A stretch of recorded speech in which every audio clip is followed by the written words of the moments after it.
안녕하세요. 엔타임 강사 연입니다. 오늘 엔더타임 포커스 69강은 이제 강사의 엔타임 메모로 같이 살펴보도록 하겠습니다. 먼저 메모 1으로는 이제 지중해권에서 10개국 연합 곧 후 로마 제국이 나타나기 위해서 엔타임 스케줄은 진행되고 있다라고 하는 사실입니다. 이 사실이 현재 어떻게 보면 가장 중요한 사실이라고 할 수가 있겠습니다. 그렇죠.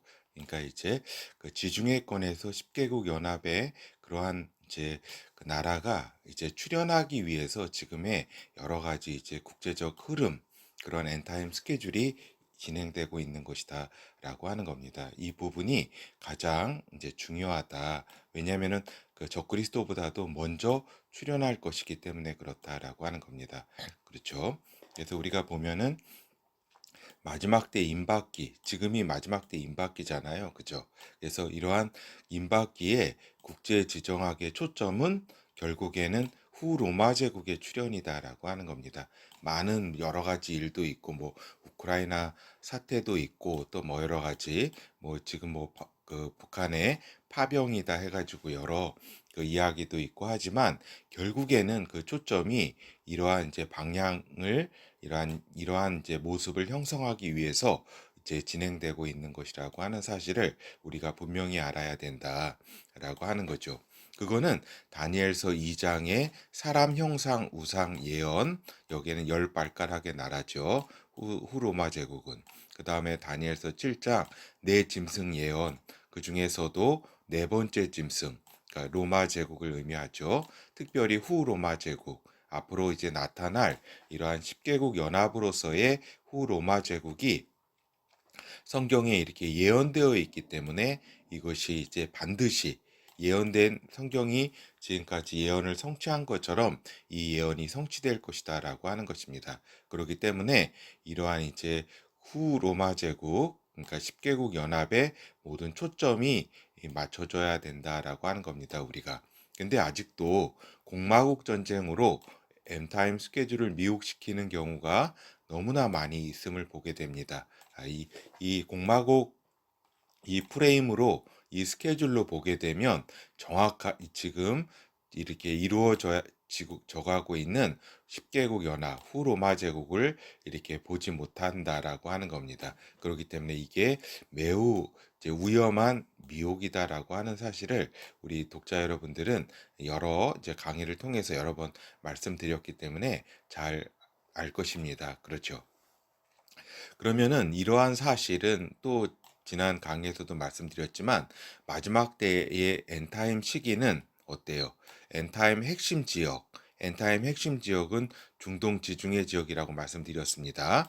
결국에는 엔타임 핵심 지역이 아닌 곳은 무너지게 되어 있다라고 하는 사실을 우리가 알아야 된다라고 하는 겁니다. 결국에 엔타임 시기에 있어서의 옥동자는 누구예요? 사단의 옥동자는 후 로마 제국이잖아요. 그렇죠. 그렇기 때문에 다른 지역의 막강한 나라들은 무너질 수 밖에 없는 것이다라고 하는 사실을 잘 알고 있어야 된다. 그렇기 때문에 후 로마 제국의 패권을 위해서는 지금 제1패권, 지금 어디 미국이잖아요. 그죠? 제2패권, 차이나 중공이잖아요. 그죠? 그러니까 제1패권, 제2패권의 나라들이 자연재해 또는 전쟁 또는 내파 등으로 인해서 무너질 수밖에 없다라고 하는 겁니다. 이 왜 무너지느냐? 후 로마 제국의 결국에는 사단이 패권을 주기 위해서는 이러한 패권의 나라들이 무너져야 된다라고 하는 것이고, 무너질 수밖에 없는 것을 알고 우리들은 이렇게 잘 대처해 나가야 된다라고 하는 거죠. 그래서 결국에 지금까지 잘 나가던 미국과 이제 차이나 중공이, 그러니까 중국이죠. 스스로 무너지고 있는 지금의 상황을 우리가 볼 수 있어야 된다라고 하는 겁니다. 그러니까 아직은 뭐 미국이나 중국이 뭐 튼튼하죠. 그러나 어때요? 경제적 상황이나 부채 상황, 미국의 부채라든가 미국의 어떤 여러 가지 국론 분열이라든가 그다음에 중국의 스스로 이제 어떤 WTO 이렇게 자본주의 체제에 가장 큰 수혜를 입었으면서도 스스로 에, 무너터 그러한 이제 혜택을 이렇게 거부하고 있는, 무너뜨리고 있는, 그죠? 그래서 이제 많은 자본이 빠져나가고 있는 지금의 중국을 지금 보고 있지 않습니까? 그죠? 이러한 이제 아직은 뭐 잘 나가고 있지만 지금 스스로 무너지고 있고, 결국에는 제1패권, 제2패권의 나라들이 이제 이러한 여러 자연재해, 전쟁, 내파 등으로 인해서 이제 후 로마 제국의 패권, 이 나라가 출현할 그러한 길을 기다리고 있는 상황이다라고 하는 겁니다. 뭐 지금 제가 특별한 이제 강한 어떤 움직임이 있어서 이런 말씀을 드리는 것이 아니라, 이렇게 결국에는 이렇게 예언이 이루어져야 되기 때문에 마지막 때에 지금 여러 환경의 그런 분위기라든가 징조 등을 볼 때에 이러한 이제 방향을 말씀드리는 겁니다. 그죠? 근데 이러한 이제 미국을 이제 지금의 유럽 단독으로나 또는 브릭스 등의 단독으로 미국을 이제 넘을 수는 없는 상황이다라는 것이죠. 그래서 결국에는 정치적 다극화에는 어느 정도 성과가 있었다. 유럽이나 유럽연합을 통해서, 그리고 지금의 브릭스 이런, 그러니까 지난주에 이렇게 브릭스 모임이 이렇게 있었잖아요. 그죠?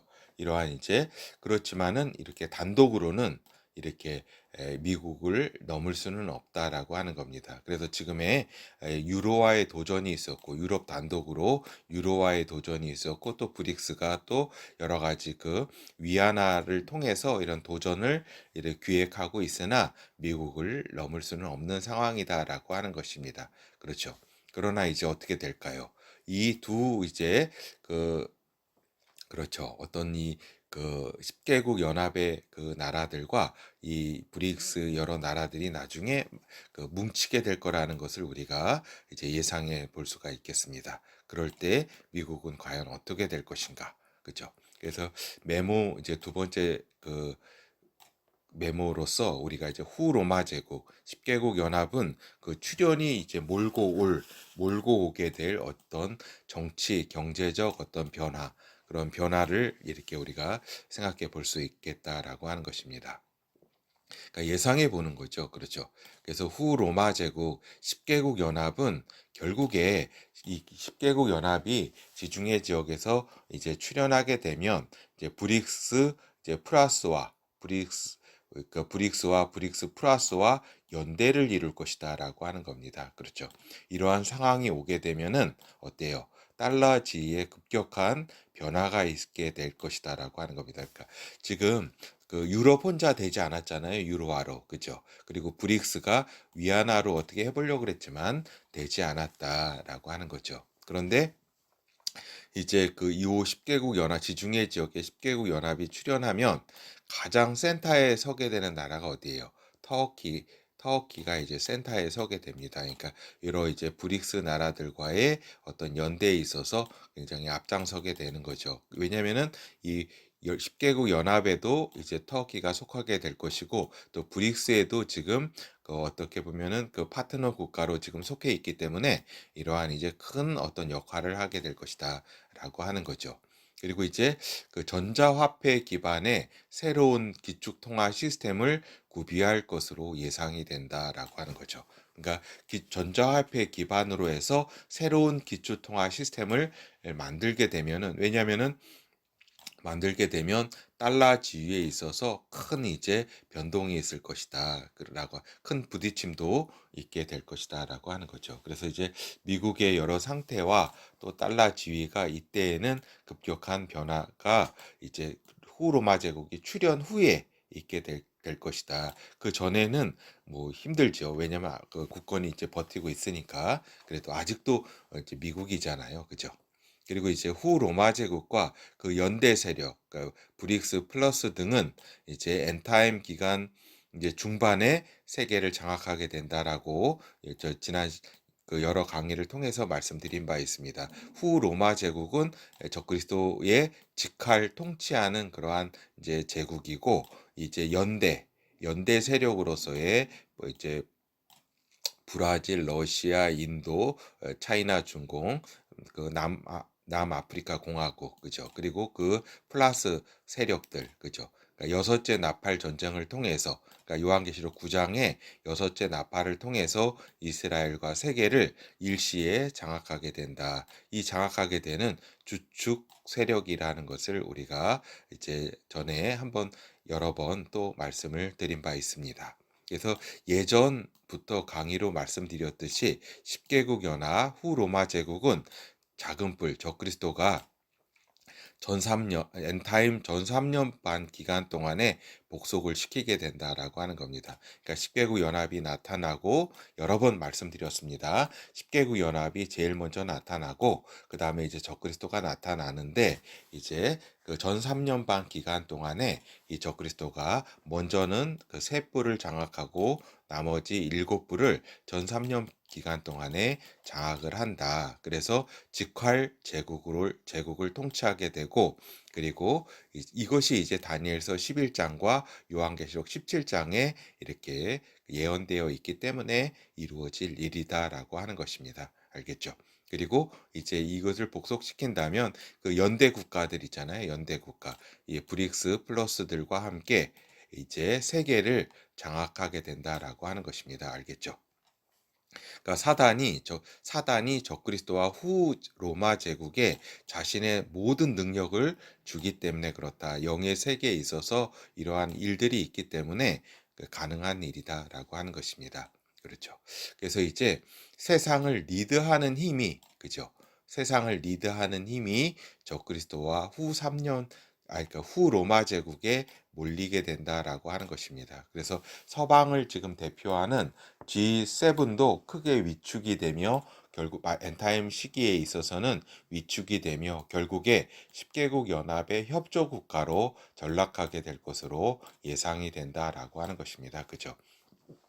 왜냐하면 이렇게 그 G7 국가를 이루는 뭐 영국이라든가 프랑스라든가 이탈리아라든가 이러한 나라들이 10개국 연합에 이미 이제 소속 그 10개국 연합의 이제 주축 멤버들이 되고 그죠. 그렇기 때문에 이제 여러 G7은 이제 굉장히 위축될 수밖에 없는 거죠. 그래서 결국에는 이제 미국도 이제 힘이 약해지면서 이러한 이제 협조 국가로 전락할 수밖에 없는 것이다라고 하는 겁니다.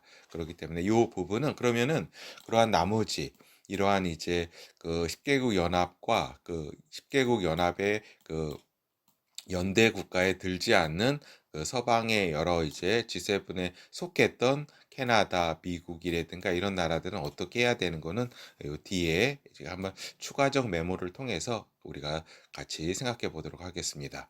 하여튼 요한계시록 13장 1절에서 2절 보면 내가 보니 바다에서 한 짐승이 나오는데 요 짐승은 이제 그 전에 말씀드렸다시피 적그리스도와 후 로마 제국을 다 함께 이르는 말이다라고 하는 것입니다. 한 짐승이 나오는데 뿔이 열이요 머리가 일곱이라 그 뿔에는 열 면류관이 있고 그 머리들에는 참남된 이름들이 있더라. 내가 본 짐승은 표범과 비슷하고 그 발은 곰의 발 같고 그 입은 사자의 입 같은데 용이 자기의 능력과 보좌와 큰 권세를 그에게 주었더라. 요 짐승에게 이제 사단이 모든 능력과 보좌와 권세를 주었다.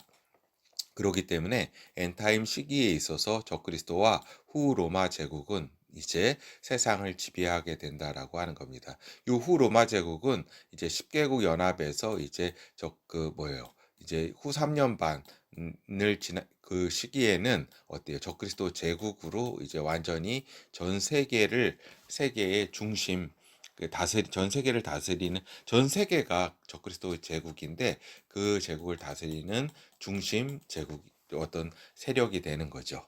그렇죠. 메모 세 번째를 우리가 보도록 하겠습니다. 이제 메모 세 번째는 이제 브릭스와 이제 브릭스 플러스에 대해서 그 성격에 대해서 한번 살펴보도록 하겠습니다. 그렇죠. 그러니까 지금 초점이 그러니까 24년 10월의 초점은 국제 어떤 그 정치에 있어서 브릭스 이제 국제 회의 모임이었다고 볼 수가 있겠습니다. 그러니까 지난 24일 10월 24일 날 끝난 그러니까 며칠 동안 이렇게 했는데 그 저기죠. 그 러시아 카잔에서 했잖아요. 그죠? 그렇기 때문에 우리가 좀 브릭스에 대해서 살펴볼 필요성이 있습니다. 그러니까 냉전 시대와 같은 제1진영, 서방 진영, 그다음에 공산 진영인 제1진영처럼 분명한 대결 구도가 아니라는 겁니다. 알겠죠? 그러니까 예전에 그 서방과 자유세계와 그 공산 세계는 딱 그냥 어떤 저기였잖아요. 뭐 물론 그 제3 진영이라 그래서 비동맹 세력이라고 인도나 인도네시아가 주도했던 그러한 이제 그 제3 세력도 있었지만 이거는 거의 이제 힘이 약했고 이제 서방과 자유세계와 공산세계가 분명한 선을 가지고 뭐 교류도 안 하고 그냥 이렇게 원수와 같이 지냈던 그러한 이제 분명한 대결 구도가 있었는데 그러한 대결 구도는 아니라고 하는 사실입니다. 알겠죠?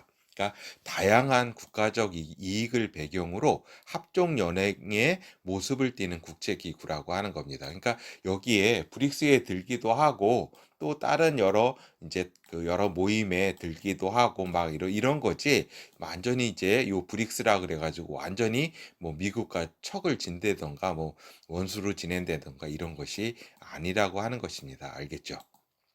그렇기 때문에 이제 그러니까 국가적으로 대립적 관계에 있음에도 그죠? 이러한 이제 대략은 이제 브릭스와 브릭스 플러스는 반미 반서방의 기치 아래 모였다라고 하는 것입니다. 그죠?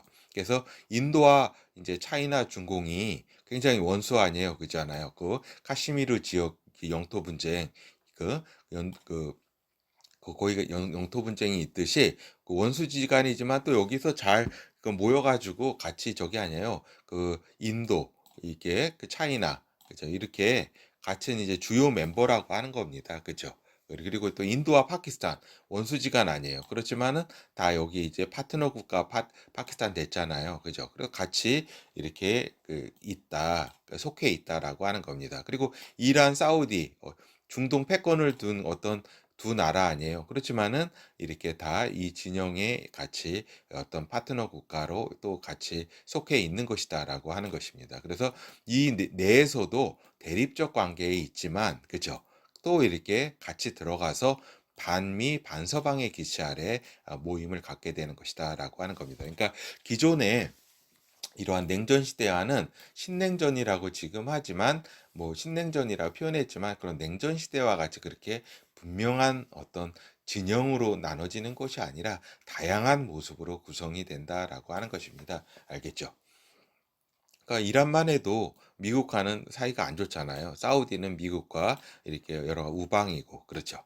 하여튼 이러한 이제 브릭스의 진로에 영향을 가장 크게 줄 것으로는 미 대선과 우크라이나 전쟁의 그 결과다라고 하는 겁니다. 이 우크라이나 전쟁이 어떠한 형태로 끝나게 되느냐, 러시아가 결국 이렇게 이익을 받게 되느냐, 아니면은 그렇지 않느냐, 아니면 미국의 대통령이 누가 되느냐, 트럼프가 되느냐 또 해리스가 되느냐에 따라서 이 브릭스의 그 진로가 크게 영향을 받는다라고 하는 겁니다. 그죠? 그래서 이제 그 아직은 어떠냐? 아직은 반서방 수준의 다극화 추구 모임이라고 볼 수가 있다라고 하는 겁니다. 알겠죠? 그러니까 스스로 국제 질서를 리드할 비전을 내놓지는 못한 상태고, 그죠?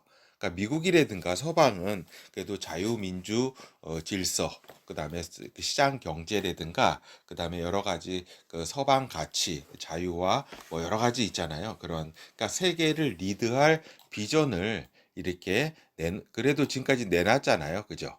그래 가지고 지금까지 이 세계 질서가 2차 세계 대전 이후에 더 이렇게 오게 된 거 아니에요. 그죠? 근데 요 브릭스가 굉장히 어떻게 보면은 이 국가적 이익을 배경으로 다양한 국가적 이익을 배경으로 합종 연행된 그러한 상태이기 때문에 이제 스스로 국제 질서를 리드할 비전까지는 내놓을 수도 없는 그러한 상황이다라고 하는 겁니다. 그렇기 때문에 앞에서도 말씀드렸다시피 후 로마 제국 로마 제국의 부흥이라고 하는 재생이라고 하는 그 어떤 비전으로 나오게 될 때 이 국가들이 그냥 연대 국가로 이렇게 있을 수밖에 없다라고 하는 그러한 그렇게 자리매김을 하는 거지 세계를 질서를 리드해 갈 만한 그러한 이제 비전을 내놓지는 못할 것이다라고 하는 겁니다. 앞으로도.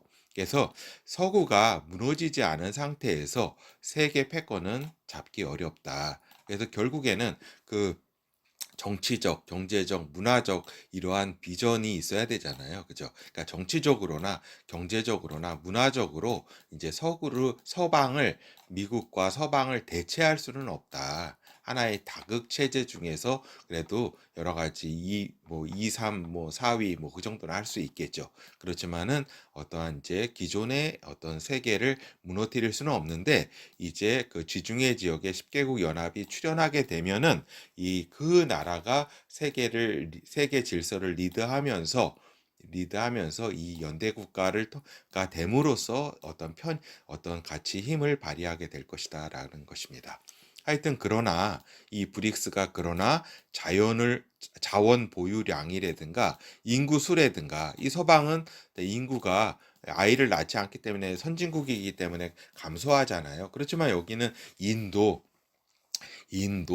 차이나, 중국, 브라질, 다 인구하면은 그런 나라들 아니에요, 그잖아요. 브릭스 아니에요, 그죠? 그러니까 인구 수를 보유한다던가 반서방 정서 등 상당히 이렇게 이러한 것을 가지고 있기 때문에 이러한 또 상당히 많은 수의 군소 국가들에게 영향을 미칠 그러한 가능성과 잠재력은 충분히 있다라고 하는 겁니다. 그렇기 때문에 지금 이제 그 동남아 지역의 인도네시아라든가 베트남이라든가 이러한 나라들이 이제 이 브릭스에 이제 플러스로 들어가기 위해서 이제 굉장히 애를 쓰고 또 이제 파트너 국가로 이제 굉장히 그 영향력을 브릭스가 동남아까지도 발휘하게 될 것이다라고 하는 것입니다. 알겠죠?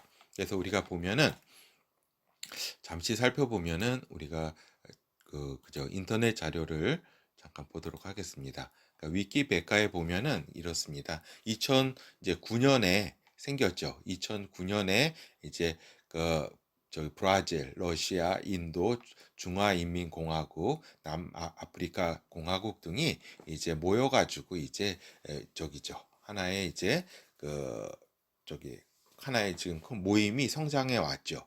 하여튼 그래서 지금은 이제 23년에 이집트, 오디아피아, 이란, 에밀리트가 새 회원국으로 이제 23년에 발표가 되어서 24년 1월 1일에 올해 1월 1일에 정식 이제 가입을 했다라고 하는 것입니다. 그렇죠. 그리고 이제 얼마 전에 이제 저기죠. 그래서 이제 아르헨티나는 이제 가입을 신청했으나 이제 아르헨티나의 이제 대통령이 우파 대통령이 되면서 그거를 좀 철회를 한 거죠. 그래서 이제 가입은 아르헨티나는 되지 않은 상태에 있다라고 하는 겁니다. 그래서 얼마 전에 이렇게 모였다라고 하는 거죠. 이렇게.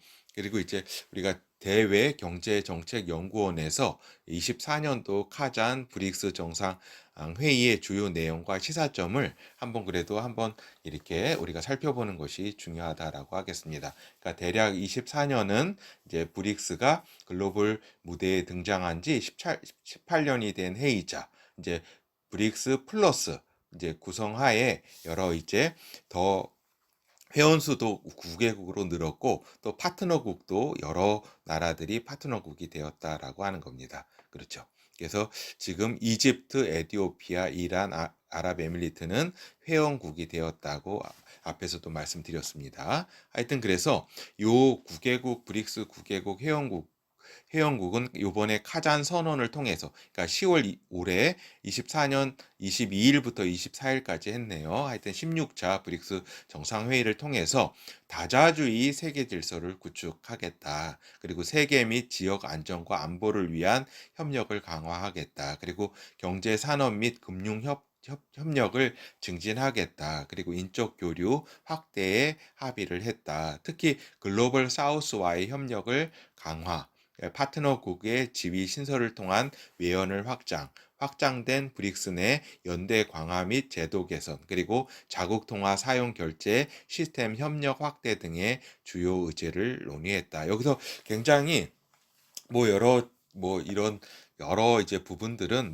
당연한 것이고, 중요한 것은 그 통화 결제 시스템을 한번 새롭게 구성해 보겠다라고 하는 거죠. 이것이 이제 달러에 도전하겠다라고 하는 이야기입니다. 근데 이 지금의 이러한 상태로는 안 되고, 후 로마 제국이 탄생해야지 그때 한번 미국과 달러의 도전과 그 달러의 위상에 어떤 그런 충돌이 있을 것으로 예상이 됩니다. 하여튼 그래서 이제 여러 가지 파트너국을 이제 도입을 했다. 그래서 13개국이 파트너국에 이제 자격이 부여되었다. 파트너국은 투르키예, 벨라루스, 카자흐스탄, 우즈베키스탄, 알제리, 나이지리아, 우간다, 볼리비아, 쿠바, 인도네시아, 말레이시아, 태국, 베트남. 그러니까 이게 동남아 나라들과 이제 중앙아시아 나라, 그리고 또 이 나토에 있는 요 튀르키예, 터키도 이렇게 다양하게 들어가 있는 상태다라고 하는 것입니다. 그래서 지금 이제 현 시점에서 브릭스의 미래에 대해서 예단하기는 어려우나, 그렇죠. 예단하기는 어렵죠. 근데 이제 브릭스가 세계 경제의 화두이자 중요한 변화의 상징이라는 점은 부인할 수 없으며, 세계의 다수를 차지하는 글로벌 사우스 국가들의 관심이 증대된다는 점에서 국제사회에서 브릭스의 위상과 영향력은 확대될 가능성이 크다. 그렇죠. 특별한 일이 없는 한은 이렇게 영향력은 더 확대해 나갈 것이다. 그렇죠. 하여튼 그래서 향후 브릭스와 글로벌 사우스 관계 발전에 대한 주변국의 정책 대응 파악이 필요하다고 판단된다라고 이제 대외 경제 정책 연구원에서 이러한 이제 보고서를 이제 쓴 것이다라고 하는 겁니다. 25일, 그렇죠. 그러니까 10월 29일이니까 그저께 썼네요. 하여튼 이렇게 이러한 상황을 우리가 살펴보았습니다. 그리고 이제 여기에 있어서 결국 이제 여러 나라들이 여기에 이제 기웃거릴 것이다라고 하는 것이고, 그러기 때문에, 그렇지만은 여기에 속해 있다 그래서 또 이 서방과 또 미국과 완전히 원수되고 이런 건 아닙니다. 다 이렇게 미국 이렇게 다양하게 이렇게 걸쳐서 이렇게 존재하는 그러한 이제 시대가 지금의 이제 신냉전 시대라고 하는 거죠. 하여튼 추가적 메모를 우리가 살펴보면은, 그렇다면 한국은 그럼 어떻게 해야 될까? 이러한 이제 추가적 메모고, 요 7번은 이제 저의 이제 뇌피셜이라고 할 수가 있겠습니다. 순전히 저의 뇌피셜인데, 한국은 이제 미국, 일본, 호주, 뉴질랜드, 캐나다, 멕시코 등의 태평양 상의 나라들과 협력, 결성체를 구성할 필요가 있어 보인다라고 하는 겁니다. 그렇죠. 그러니까 그러니까, 여기 이제 태평양이란 뜻에서 이제 P를 써서 P7을 구성할 필요가 있어 보인다. 그러니까 이렇게 보면은 세계 지도를 우리가 이렇게 살펴보면은 어때요? 여기 보면은 이제 여기 캐나다, 미국, 여기 멕시코. 예전에 이제 나프타였잖아요. 예전에. 지금은 나프타는 없어졌는데, 이 나라와 이제 한국과 일본, 그리고 여기 호주와 뉴질랜드, 그죠? 그러니까 요 세 나라와 아메리카의 세 나라와 동북아의 두 나라, 그 다음에 여기 태평양상의 호주와 뉴질랜드, 일곱 나라가 그럼 이 태평양을 중심으로 해가지고 이렇게 어떤 세력이 형성되잖아요. 어떤 모양이 만들어지는데, P7을 구성할 필요성이 있어서 이러한 급변하는 세계 질서에 이렇게 대응해야 되지 않나 하는 생각이 듭니다. 그렇죠. 우리가 보면은 미국 하면은 이제 세계 어떤 경제 순위에 있어서 24년 경제 순위에 있어서 미국이 1위고, 이제 일본이 3위고, 이제 캐나다가 8위고, 그 다음에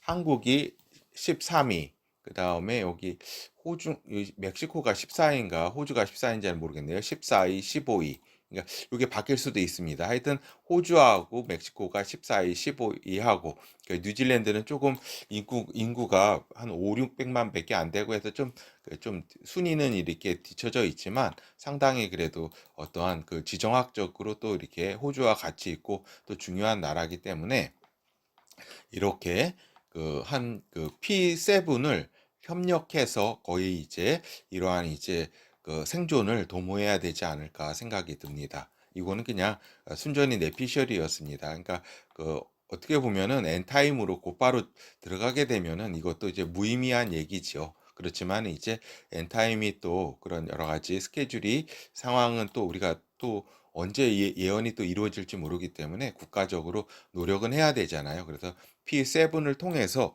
또 극복해야 되지 않을까 생각이 듭니다. 그리고 이제 보면은 이제 10개국 후 로마 제국이 출현하기 전까지는 우리가 개인적으로 이제 신앙 상태를 굉장히 진전시켜야 된다라고 하는 겁니다.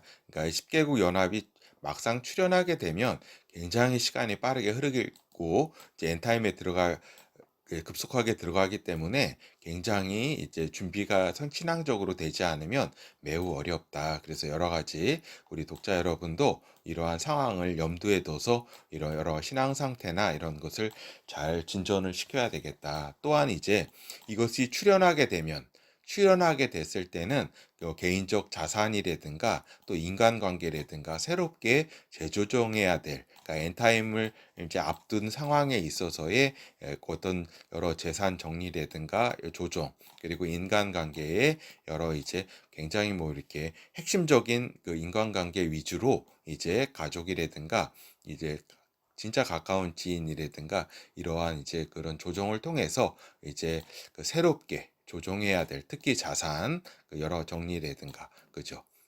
이런 때에 막 보험 들고 막 그러면 다 쓸모 없겠죠. 뭐 10개국 연합에 출연했을 때 그때는 뭐 보험 같은 건 정리하고 막 이렇게 해야 되겠죠. 왜냐하면 천재지변이 막 이제 앞으로 다가올 가능성이 있기 때문에 그런 것들을 이제 정리를 해야 되겠죠. 하여튼 새롭게 조정해야 될 시점인 것도 인지해야 된다라고 하는 것입니다. 하여튼 오늘 그러니까 지중해권에서 10개국 연합 곧 후 로마 제국이 이제 출연하게 하기 위해서 이러한 세계 질서가 지금 예언의 말씀에 의해서 이렇게 그 예언 스케줄대로 이제 진행되고 있다라고 하는 사실을 우리가 같이 살펴봤습니다. 예, 감사합니다.